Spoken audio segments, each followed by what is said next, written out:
तो ये दोनों आपस में एक दूसरे के साथ बंधे हुए हैं। इसीलिए तो भक्त और भगवान अलग है ही कहाँ।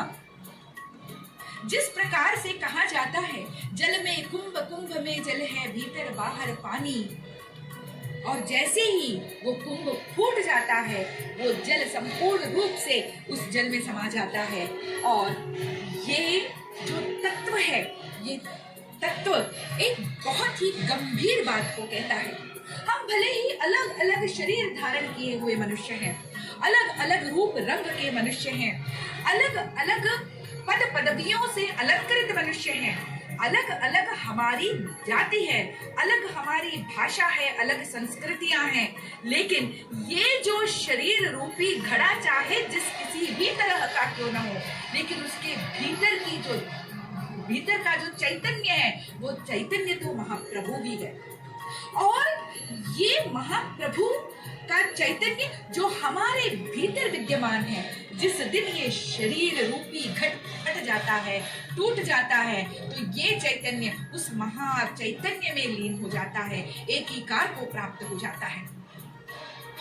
ब्रह्म और जीव का ये जो सुंदर संबंध है, इन दोनों के बीच का जो अद्वैत भाव है, वो अद्वैत भाव यहाँ पर भी दिखाई देता है। एक क्षण को तो भ्रम हो जाता है कि कौन है यहाँ पर वो परम चैतन्य, और कौन है उस परम चैतन्य को धारण करने वाला मनुष्य या अलग अलग प्रकार की विभूतियों के रूप में सुशोभित ये प्रकृति, दोनों यहाँ पर एक से दिखाई देते हैं। क्यों?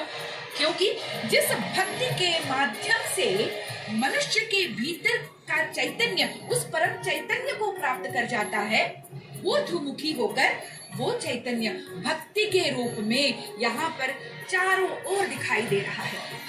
हाथ स्वतः ही उनके समक्ष उठ जाते हैं और सभी अवलंबों को छोड़कर, सभी सहारों को छोड़कर सिर्फ और सिर्फ एक उस सहारे को देखते हैं, सिर्फ और सिर्फ उनके चरणों में अपने आप को समर्पित कर देते हैं। वे स्वयं भी तो कहते हैं, सर्वधर्म परित्यज्य मामेकं शरणं व्रज, कि सब कुछ छोड़कर मेरी शरण में आ जाओ। और बुलाते भी हैं तो कितने सुंदर तरीके से अपने दोनों बाहुओं को सामने की ओर फैलाकर कहते हैं, आ जाओ। ठीक उसी प्रकार से जिस प्रकार से चोट खाए हुए नन्हे से बालक को अपने हृदय से लगाने के लिए माता अपने हाथों को, बाहुओं को आगे करती हैं, उतनी ही विकलता महाप्रभु में भी यहाँ पर दिखती है, जो अपने भक्तों को अपने पास बुला रहे हैं।